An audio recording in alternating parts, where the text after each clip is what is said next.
Alors avec nous pour commenter la fin du califat islamique en Syrie, notre éditorialiste international Slimane Zeguidour. Bonsoir Slimane. Bonsoir. Alors d'abord, il faut le dire, une victoire militaire à mettre au crédit essentiellement des combattants kurdes. Alors dire que c'est une victoire seulement kurde, ce serait en réduire la portée. En fait, elle a été remportée, cette victoire, par une fédération arabo-kurde, c'est-à-dire des Syriens, Kurdes et Arabes, main dans la main, ont combattu pour libérer leur pays d'une milice transnationale.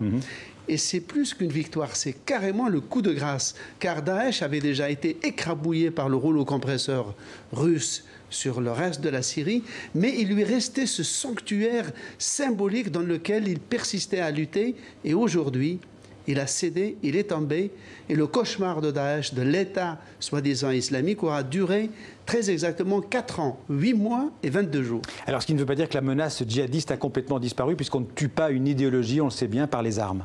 Absolument. De toute façon, la menace djihadiste existait avant Daesh et elle persistera après Daesh. Cela dit, l'important, c'est que Daesh n'a plus d'assises territoriales.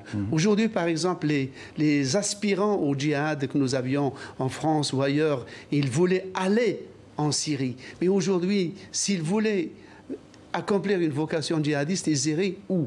Donc la perte de son sanctuaire, de son assise territoriale, est une victoire immense contre Daesh. Alors, il n'y a plus d'État islamique, d'État de territoire islamique, mais le califat virtuel, lui, la propagande, elle va continuer, bien sûr, sur Internet. Oui, vous savez, après la chute du mur de Berlin, après la chute du Reich, des groupes néo-nazis ont continué de pulluler à droite et à gauche, et jusqu'à maintenant, d'ailleurs.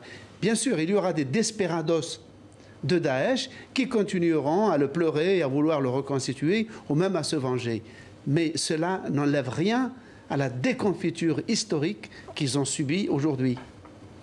Et puis on ne sait toujours pas, Slimane, où se trouve l'ex-calife de l'État islamique, Abou Bakr al-Baghdadi, ou peut-être même qu'il est mort. Peut-être, en tout cas, ce qui est sûr, c'est que politiquement, son projet est mort. Maintenant qu'en tant qu'individu, il continue de courir et de se cacher, ça, c'est possible, mais je dirais, au niveau de l'histoire, c'est presque tragiquement anecdotique.